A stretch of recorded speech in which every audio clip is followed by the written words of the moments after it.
오늘 하나님께서 우리에게 주시는 말씀은 야고보서 2장 14절부터 26절, 삶으로 나타나는 믿음.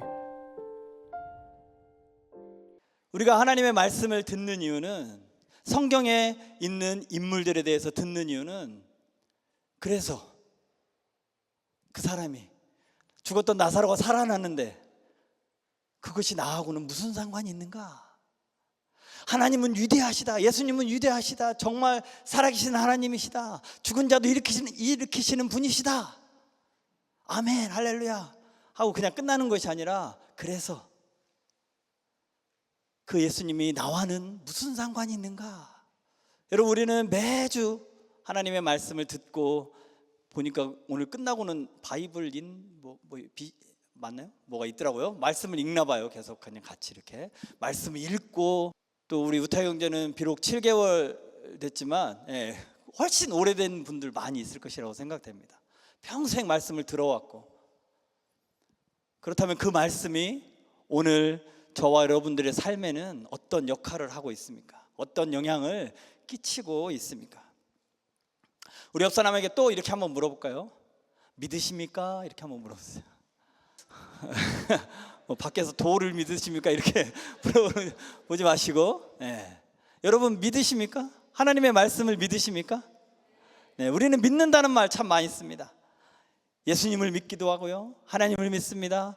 저 교회 열심히 다닙니다. 그런데 오늘 야고보서를 통해서 야고보 사도는 저희에게 이렇게 묻고 있습니다. 그 믿는다는 것, 우리가 믿습니다 하는 그 믿는다는 것이 과연 나의 삶과는, 내 삶 속에는 어떤 의미로 작용을 하고 있는가? 그 믿음이 여러분이 삶 속에서 매일 선택해야 되는 그런 순간마다 역사를 하고 있는지, 그 선택을 바꾸고 있는지, 그 믿음이 여러분의 말과 태도를, 삶의 태도를 바꾸어 가고 있는지, 그 믿음이 여러분과 다른 사람과의 관계를 여러분의 삶의 방향 속에서 새롭게 만들어가고 있는지. 여러분, 기독교 신앙이라는 것은 우리 머릿속에만 머무는 지식이 아닙니다. 우리 입술로만 고백하는, 난 주님을 사랑합니다, 하나님을 찬양합니다, 주님은 신실하십니다, 내가 주님을 믿습니다, 이렇게 입으로만 고백하는 문장도 아닙니다. 참된 믿음은 반드시 우리의 삶을 통해 드러나게 되어 있습니다. 여러분, 이것이 바로 오늘 말씀의 핵심입니다. 우리가 행함으로, 우리의 삶으로, 삶의 태도로 우리가 구원을 받는 것은 절대 아닙니다. 그러나 구원을 받은 믿음은 반드시 삶으로 나타나게 되어 있다는 것입니다. 여러분, 오늘 본문 14절이 나올까요? 14절을 한번, 제가 있으면 안 보이나요? 14절을 같이 한번 읽어볼까요? 시작. 내 형제들아, 만일 사람이 믿음이 있노라 하고 행함이 없으면 무슨 유익이 있으리요? 그 믿음이 능히 자기를 구원하겠느냐? 야고보 사도가 이렇게 말합니다. 믿음이 있노라 하고, 여러분, 믿음이 있다고 말은 하는데 그 믿음이 그 사람의 삶과 아무런 상관이 없다는 것, 그런 상태의 사람, 야고보는 그런 믿음을 향해서 묻고 있습니다. 그 믿음이 능히 너를 구원하겠느냐? 이 말은 행위로, 아까 말했던 것처럼 행위를 많이 해야, 선한 일을 많이 해야, 봉사를 많이 해야, 열심히 교회 생활을 해야 구원받는다는 뜻이 아닙니다. 성경은 분명하게 우리의 어떤 행동으로 구원을 받는다고 말하지 않습니다. 우리 구원은 어떻게 받아요? 오직 예수 그리스도를 믿음으로, 오직 믿음으로만 우리는 구원을 받을 수 있습니다. 그러나 참으로 예수 그리스도를 믿는 믿음이 있다면 그 믿음은 결코 우리 안에서 머물러 있지 않는다는 것입니다. 여러분, 살아있는 나무는 라면이 아니고, 제가 점심에 라면을 먹었는데 네, 나무는 열매를 맺게 되어 있습니다. 여러분, 지난 겨울에 감사합니다. 지난 겨울이라고 말할 수 있었어요. 네, 지난 겨울에 제가 고속도로를 하이웨이를 가다 보니까 어때요? 눈이 내리면 설상차들이 눈을 치웁니다. 그리고 소금 염화칼슘도 뿌리죠. 그게 녹고 나면 그 튀긴 물들이 옆에 고속도로 옆에 있는 나무들에 다 이렇게 달라붙어서 나무가 거의 하얀색으로 다 변해버립니다. 그럼 나무들을 볼 때마다 와, 저 나무가 살아 있을까? 저렇게 소금물에 맞아서 죽은 거 아니야? 가지만 앙상하게 남아 있고. 그러나 눈이 이제 그치고 점점 날씨가 따뜻해지고 비가 오기 시작하니까 어때요? 죽어 있던 것만 같던 그 나무들이 새싹을 피우기 시작하고 이파리가 벌써 무성해지기 시작했습니다. 생기가 돌기 시작했습니다. 겉으로는 죽어 있는 것 같았는데 그 안에 생명이 남아 있었기 때문에 결코 때가 되자 그 안에서 생명이 꽃을 피운 것입니다. 여러분, 살아있는 심장은 어때요? 가만히 멈춰 있나요? 계속해서 뜁니다. 심장이 멈추면 살아있다고 말하지 않습니다. 마찬가지로 살아있는 믿음이 있다면 그 믿음은 계속해서 움직이기 마련입니다. 여러분, 우리의 어떤 행위가 우리를 구원에 이르게 하는 뿌리는 아닙니다. 그러나 행함은 구원의 열매라는 것을 우리가 기억해야 합니다. 야고보가 우리에게 요구하는 것은 우리가 어떤 퍼펙트한 완전한 삶을 살아라고 우리에게 이야기하는 것이 아닙니다. 흠없는 삶을 살아야 된다, 실패하는 인생을 실패하면 안 된다, 실수하면 안 된다, 이렇게 말하는 것이 절대 아닙니다. 여러분, 우리는 늘 흔들립니다. 흔들릴 수도 있습니다. 넘어질 수도 있습니다. 그러나 야고보가 묻는 것은 그때 넘어졌을 때, 실수했을 때, 죄 가운데 빠졌을 때 너의 믿음이 정말 살아있다면 그 믿음이 너를 다시 하나님께로 나아가게 하고 있는가? 그것을 묻고 있는 것입니다. 여러분, 믿음은 말에서 멈추지 않고 사랑으로 움직이기 마련입니다. 여러분, 15절 16절 우리 같이 한번 읽어보겠습니다. 시작. 만일 형제나 자매가 헐벗고 일용할 양식이 없는데 너희 중에 누구든지 그에게 이르되 평안히 가라, 덥게 하라, 배부르게 하라 하며 그 몸에 쓸 것을 주지 아니하면 무슨 유익이 있으리요? 여러분, 여기서 야고보는 아주 현실적인 장면을 우리에게 보여주고 있습니다. 어떤 형제나 자매가 있습니다. 입을 옷이 부족합니다. 먹을 음식도 없습니다. 그런데 그 사람에게 이렇게 말하죠. 평안히 가세요. 따뜻하게 지내세요. 배부르게 하세요. 기도할게요. 저 이 말 굉장히 위험한 말이라고 생각하는데, 기도할게요. 틀린 말인가요? 아니죠. 너무나도 좋은 말 아닙니까? 신앙적인 말, 믿음의 말 같지 않습니까? 그러나 야고보는 그 말이 그 사람의 몸을 따뜻하게 해줄 수 있느냐, 그 사람의 배고픈 배를 배부르게 할 수 있느냐, 문제는 그 말 자체가 아니라 말은 있지만 책임이 있는 신앙이 없다는 것입니다. 여러분, 우리 삶 속에도 이런 일이 늘 많이 일어나죠. 여러분, 커넥트 교회 소그룹 모임이 있다고 했죠. 예, 소그룹 모임을 합니다.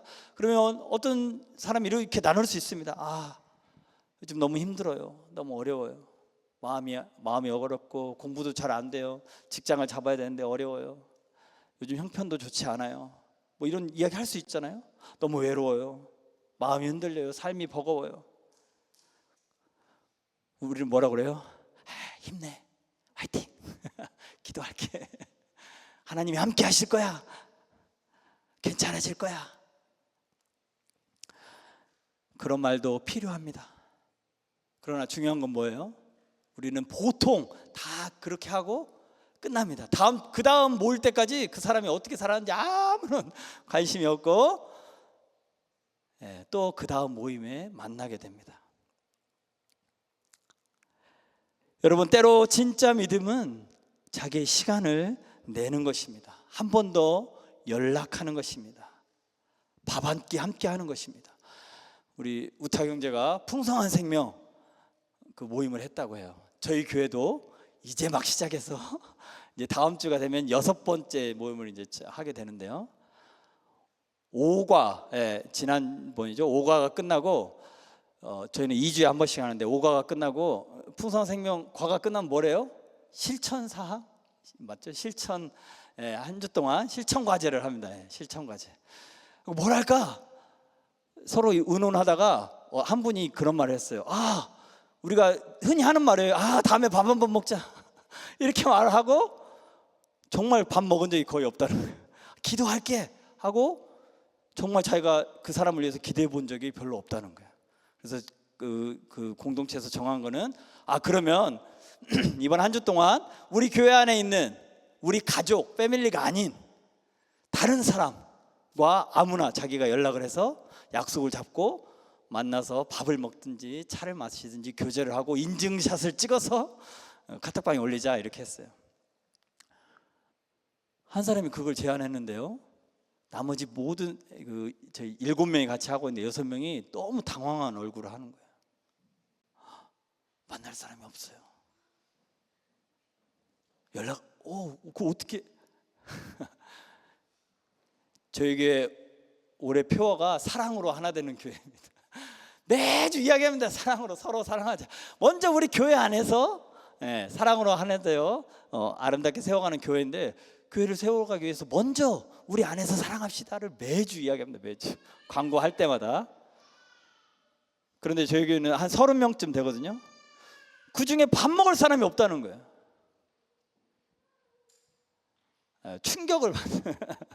충격을 받고 그래도 믿음으로 한번 해보자 하고 했고, 또 그런 시간을 통해서 더 가까워지고 말로만 하는 사랑이 아니라 정말 몸으로 함께 나누는 사랑이 무엇인지 경험하는 시간들이었습니다. 여러분, 우리가 기도해 줄게 말만 하고 잊어버릴 때가 너무나도 많이 있습니다. 가서 따뜻하게 해라, 남일처럼 이야기합니다. 여러분, 믿음은 추상적인 어떤 감정이 아닙니다. 믿음은 실제 사람 앞에서 드러나게 되어 있습니다. 그래서 17절에 야고보는 단호하게 말하고 있습니다. 이와 같이 행함이 없는 믿음은 그 자체가 죽은 것이라. 여러분, 이 말씀이 행하지 못하는 우리를 정죄하려는 말씀이 아닙니다. 우리의 믿음을 다시 깨우기 위한 말씀인 줄 믿습니다. 살아있는 믿음은 사랑으로 움직일 수밖에 없습니다. 살아있는 믿음은 눈앞에 보이는 필요를 보고 무관심하게 지나칠 수 없습니다. 여러분, 18절에 이렇게 말하죠. 어떤 사람은 말하기를 너는 믿음이 있고 나는 행함이 있으니 행함이 없는 네 믿음을 내게 보이라. 나는 행함으로 내 믿음을 내게 보이리라 하리라. 야고보는 행함이 없는 너희 믿음을 나한테 한번 보여봐라 라고 도전합니다. 여러분, 그런데 이것은 불가능합니다. 믿음은 원래 눈에 보이는 것이 아니기 때문입니다. 여러분, 믿음은 보이지 않는 하나님을 신뢰하고 믿는 것, 그것이 믿음입니다. 믿음은 예수 그리스도를 나의 구주와 주님으로 믿고 의지하는 것, 그것이 믿음입니다. 그것이 우리의 눈에 보이나요? 보이지 않죠. 그러나 볼 수 있는 방법이 있는데, 그것은 우리의 삶을 통해 드러나 보인다는 것입니다. 내가 정말 하나님을 믿는다면 그 믿음은 내 삶의 결정에 영향을 줄 수밖에 없습니다. 내가 정말 예수님의 십자가의 은혜를 믿는다면 그 은혜는 내 말투와 내 삶의 태도를 바꿀 수밖에 없습니다. 내가 정말 하나님의 나라를 믿는다면 세상의 성공 기준만 따라 살지 않게 된다는 것입니다. 우타 형제가 아까 고백했던 것처럼 더 이상 나는 이제 두려워하거나 외로워하거나 그 전에 했던 모습, 삶이 바뀌어졌어요. 그 모습을 누가 가장 잘 알겠어요? 여러분, 이제 예배 끝나고 옆에 계신 분이 와이프인 것 같은데, 한번 살짝 물어보세요. 정말 그러냐고. 네, 달라지게 되어 있어요. 만약에 똑같은데 여기서 나와서 저는 변했어요 이렇게 말하면 우리 교회가 아니군요. 제 아내가 제가 앞에서 이러고 있으면 너나 잘했어요 아마 그럴지도 모르겠어요. 우리의 삶을 가장 옆에서 지켜보는 사람, 함께하는 가족, 친구, 또 뭐 한 팀, 우리의 믿음이 밖으로 드러나 보일 수밖에 없는 것입니다. 그것을 보고 정말 저 사람이 하는 말이, 믿음이 있다고 하는 말이 정말이구나 알 수 있다는 것입니다. 여러분, 청년 때 많은 선택들이 우리 앞에 놓여져 있습니다. 우리는 진로를 선택해야 합니다. 직장을 선택해야 합니다. 돈을 벌어야 되고 또 써야 하기도 합니다. 더 중요한 건 뭐예요? 연애를 해야 됩니다. 결혼도 별로 반응이 안 좋은 것 같은데, 실패한 분들이 많이 있는 것 같은데, 네, 연애도 해야 되고 더 중요한 결혼도 해야 합니다. 또 친구들 안에서 갈등을 겪기도 합니다. 다른 사람들과의 비교, 불안 속에서 살아갑니다. 그러나 그 모든 순간에 믿음은 우리에게 질문을 합니다. 그러면 너는 지금 무엇을 기준으로 그 삶의 선택을 하며 살아가고 있는가? 너는 정말 하나님을 신뢰하고 있는가? 나는 사람에게 인정받기 위해 살아가는가? 아니면 하나님 앞에서 살아가고 있는가? 나는 내 욕망을 따라가고 있는가? 아니면 말씀의 방향을 따라가고 있는가?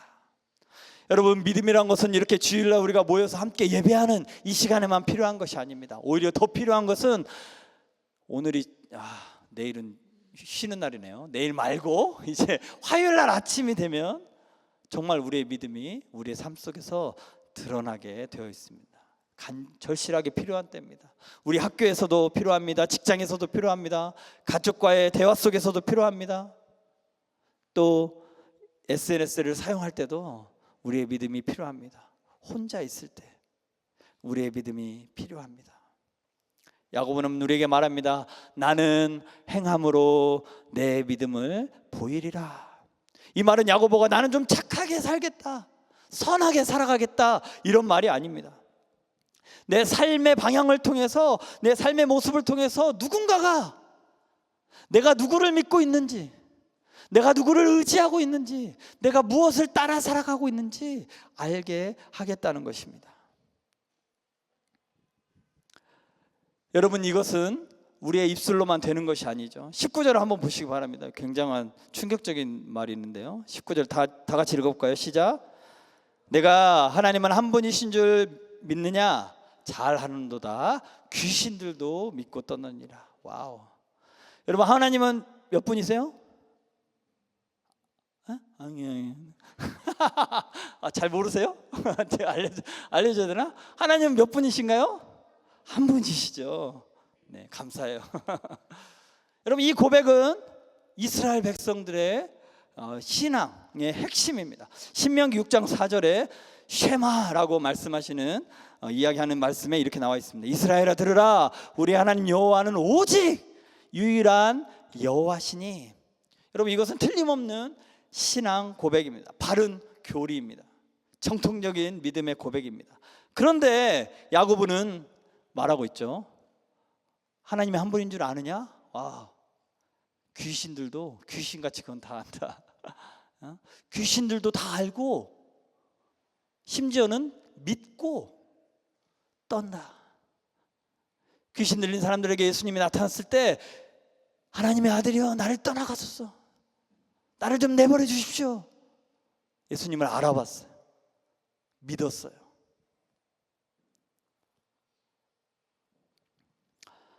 그러나 그렇게 예수님을 알고 하나님이 한 분이신 줄 알고 믿는 귀신들에게 없는 것이 있는데, 그것은 바로 그 하나님께, 그 예수님께 순종하는 것은 귀신들에게 없습니다. 그 예수님의 사랑을 가지고 사랑하는 것 그들에게는 없습니다. 하나님이 유일한 하나님이신 줄 알고 그분에게 자신의 삶을 맡기고 의지하고 믿고 따르는 것 그들에게는 없습니다. 여기서 우리는 중요한 차이를 보아야 합니다. 하나는 사실을 아는 믿음이고, 다른 하나는 그 사실에 나 자신을 맡기는 믿음이란 것입니다. 예수님이 구원자시다 라고 하는 말과 예수님을 나의 구원자로 의지하며 살아가는 것, 전혀 다른 의미라는 것입니다. 성경의 말씀이 옳다 라고 말하는 것과 그 말씀이 내 삶 가운데 와서 내 욕망과 내 욕심과 충돌할 때 말씀 앞에 순종하는 것, 그것은 다르다는 것입니다. 여러분, 특별히 신앙생활을 한다고 하는 우리들에게 위험한 것 중에 하나는 익숙함입니다. 익숙함. 전 이렇게 사진 찍는 게 굉장히 익숙하지 않습니다. 괜찮아, 농담이에요. 네. 그런데 무언가 익숙해지기 시작하면, 여러분 나와서 드리는 예배에 매주 나와서 드리기 때문에 익숙해질 수 있습니다.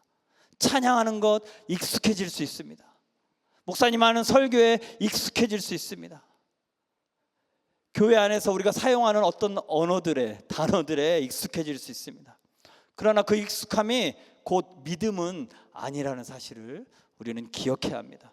교회 문화에 익숙하다고 해서 반드시 모두가 다 예수님을 따르는 것은 아닙니다.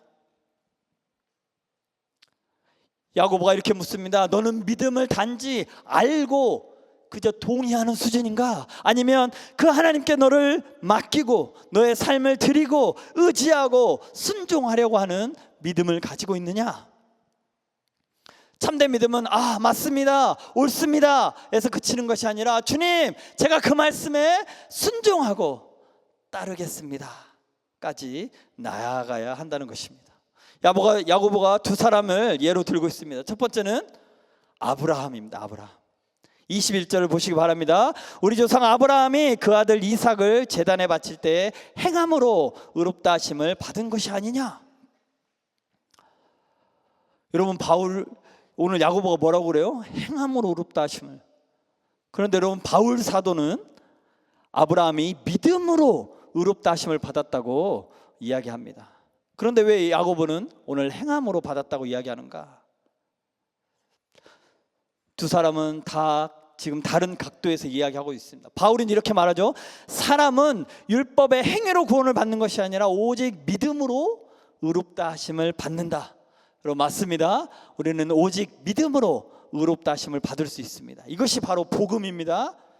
그러나 야고보는 그런데 정말 그 사람이 믿음으로 의롭다 하심을 받았다면 그 믿음의 삶에서 열매로 나타나게 되어 있다는 것입니다.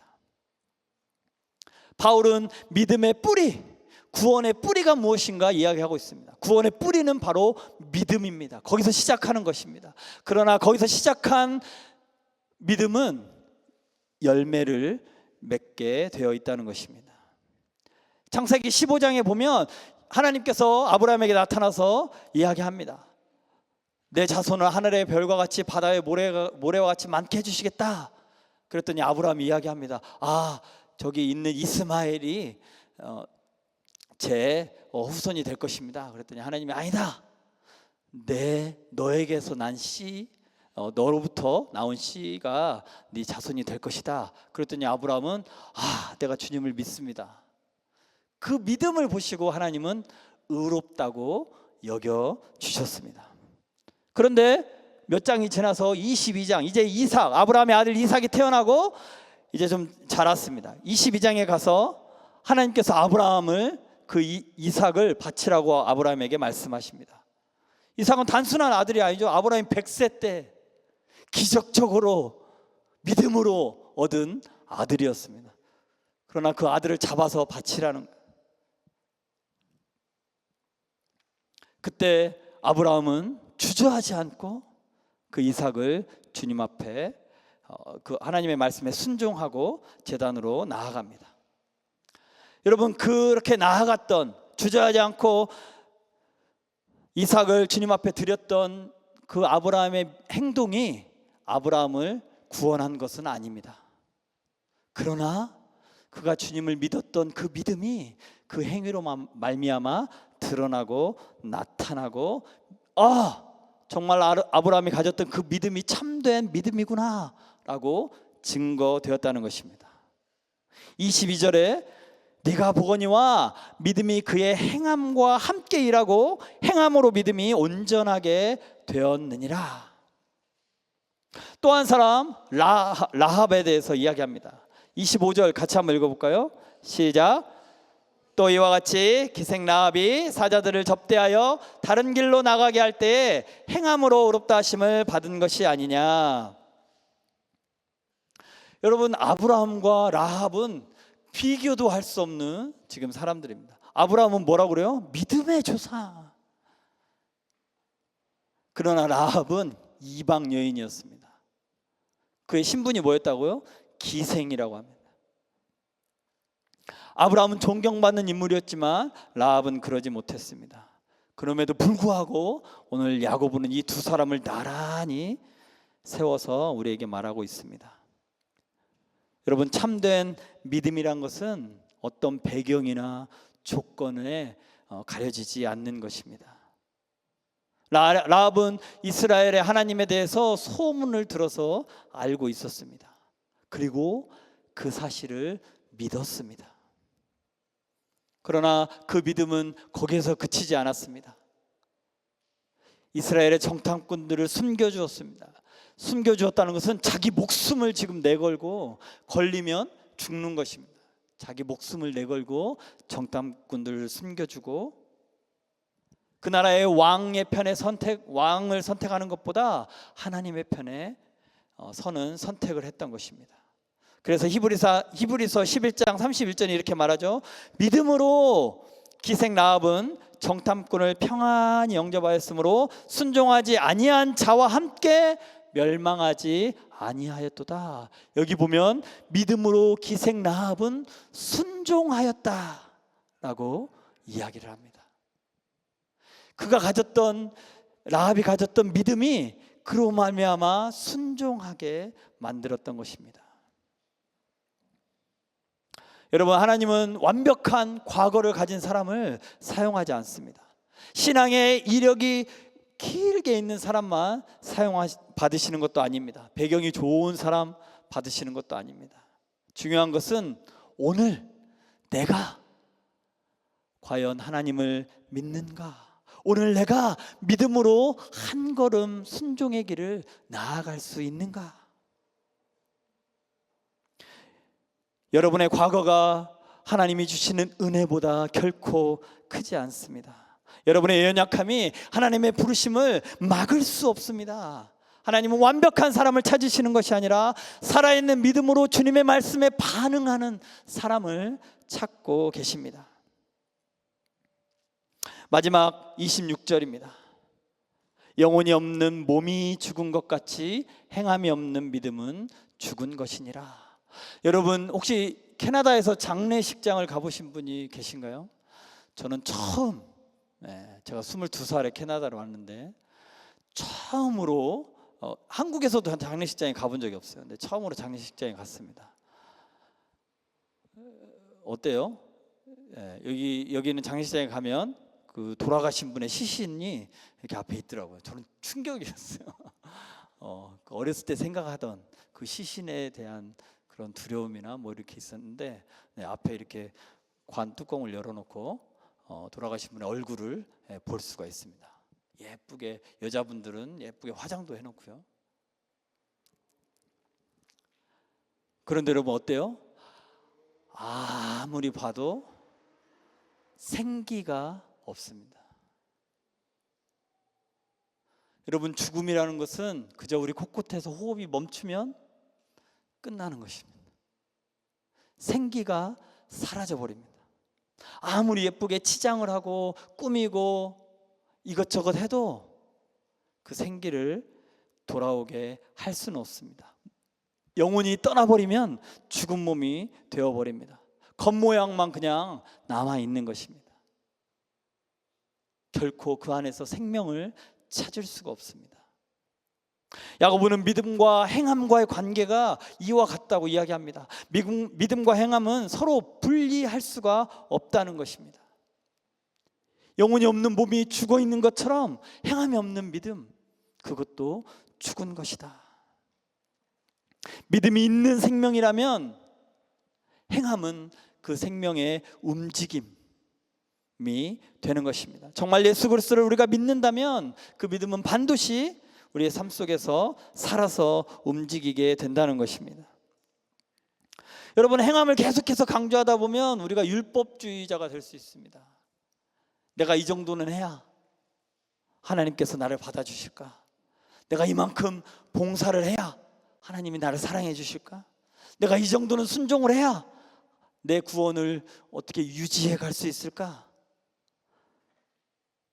하나님은 우리가 무엇을 해서 우리를 사랑하신 분이 아닙니다.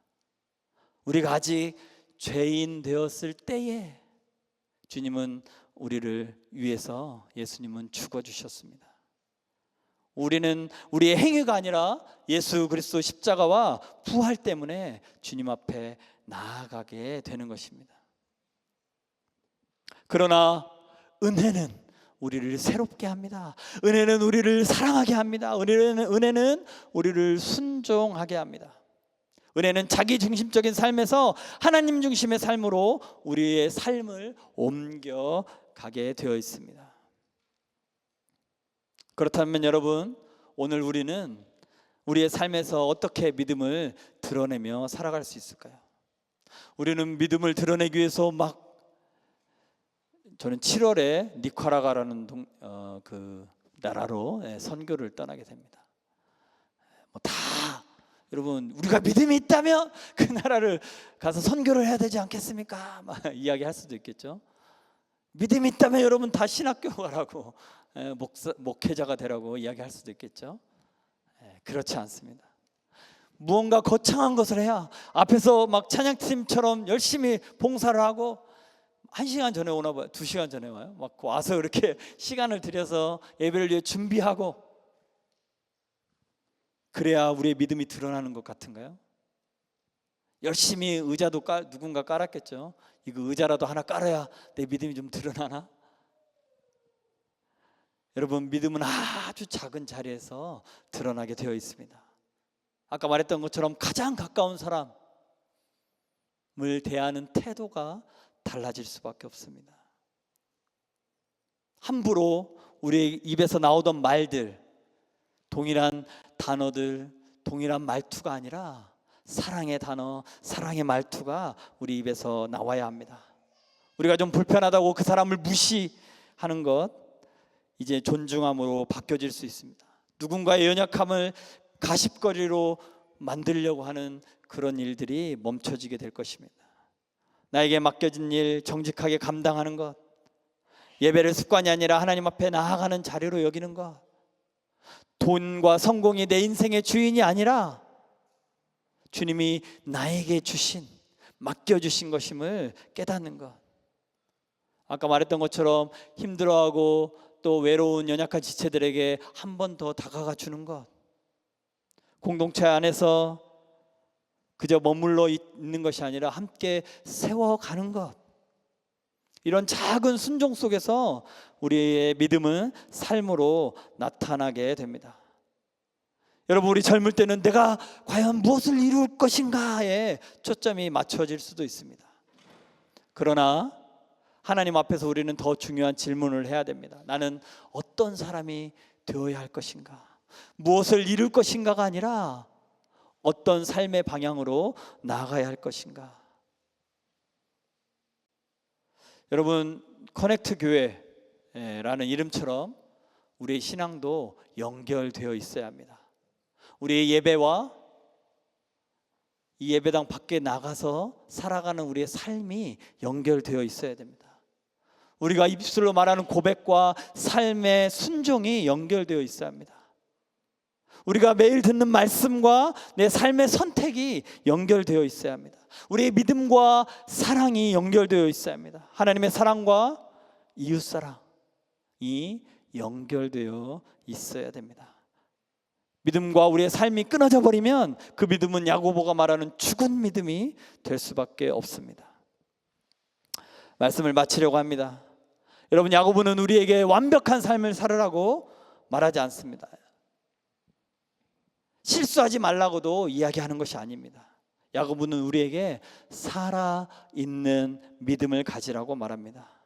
여러분, 살아있는 믿음은 그 시선이 예수님께 향하게 되어 있습니다. 살아있는 믿음은 은혜를 붙들고 살아가게 만듭니다. 살아있는 믿음은 말씀 앞에 반응하게 되어 있고, 살아있는 믿음은 사랑으로 움직이게 되어 있습니다. 작은 순종으로 우리의 삶을 드러내게 되어 있습니다. 오늘 하나님 우리에게 물으십니다. 네가 가지고 있는 그 믿음 지금 어디에서 나타나고 있는가? 내가 믿는 예수님은 너의 삶에서 어떤 변화를 만들고 있는가? 말로만 믿는 사람인가? 믿음으로 살아가는 사람인가? 여러분, 혹여나 우리의 어떤 행함이 우리의 자랑이 되지 않기를 바랍니다. 우리의 순종이 우리의 공로가 되지 않기를 바랍니다. 오직 예수 그리스도를 믿는 믿음에서 흘러나오는 열매가 되기를 바랍니다.